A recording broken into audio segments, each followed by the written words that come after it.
Hello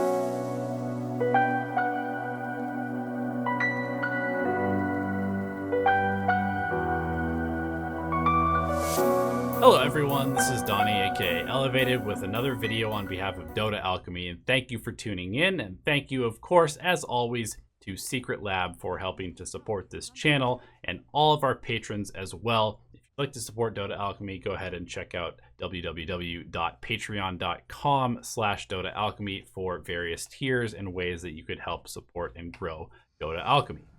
Today's video is going to be a pretty quick one, and it's going to be talking about itemization. But we're not just talking about item guides, because items and itemization in pub Dota is very limited, and a lot of it is based off of using guides. So even a guide as good as the Dota Alchemy guides is not going to allow you to necessarily make all the right decisions if you're just following it to a T.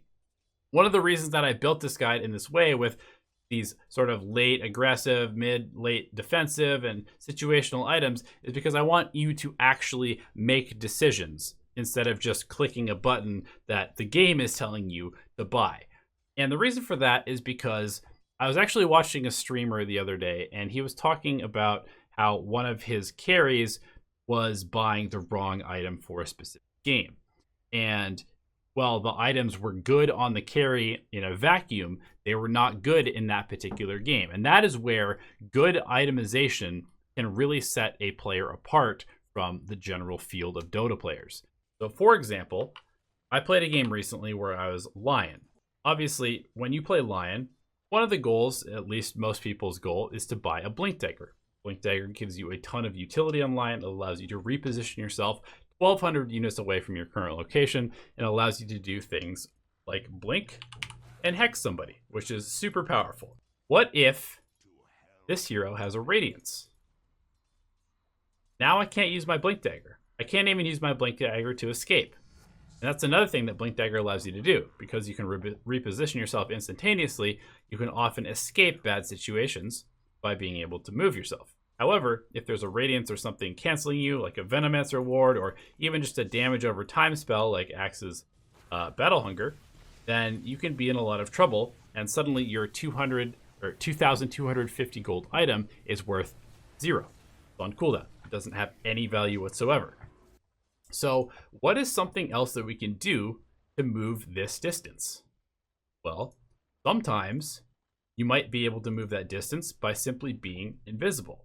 If you're playing in a game that doesn't have a bunch of invisible heroes, and maybe the other team isn't buying a ton of sentries, or they're not ready for you to have invisibility, you can actually move this distance and accomplish the same blink hex by being invisible for the entire duration of this distance. So if we look at our distance, Axe is at the maximum distance as far as 1,200 units away. How far can we actually get if we just Glimmer Cape ourselves and walk there? Go ahead and Glimmer Cape ourselves, and we're going to walk, and without boots, we actually end up making it farther than 1,200 distance. So what if we were to actually put Tranquil Boots, which is a pretty standard item on Lion, and try this again? How far away can we initiate on this Axe? Glimmer Cape, we'll walk. We can actually go all the way over here, and we've essentially just appeared there and hexed him as if we had blinked to this location, assuming that they didn't have detection. Having a Glimmer Cape actually does the same thing, but better, because not only does it allow me to initiate on this hero or camp them in trees and still initiate on them when they're split pushing, just like Blink Dagger would, it also gives me a little bit of attack speed to help me farm and push out waves better. It gives me passive magic resistance to survive better in fights, and it gives me the massive boost of magic resistance by the active. That active also can apply to save teammates, which makes it even more valuable than the Blink Dagger, because it allows me to help out my team and not just help myself.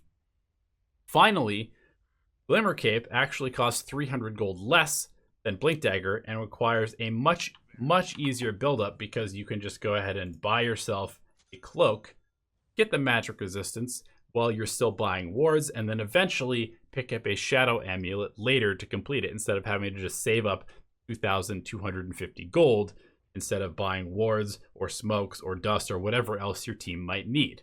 So it's way easier to get to a Glimmer Cape, and oftentimes it is way better for doing the exact same job that a Blink Dagger could do. Another thing that I wanted to look at is if we're trying to buy this item specifically for the ability to initiate at a long range, we could even consider something like an Aether Lens and let's say our cast range talent.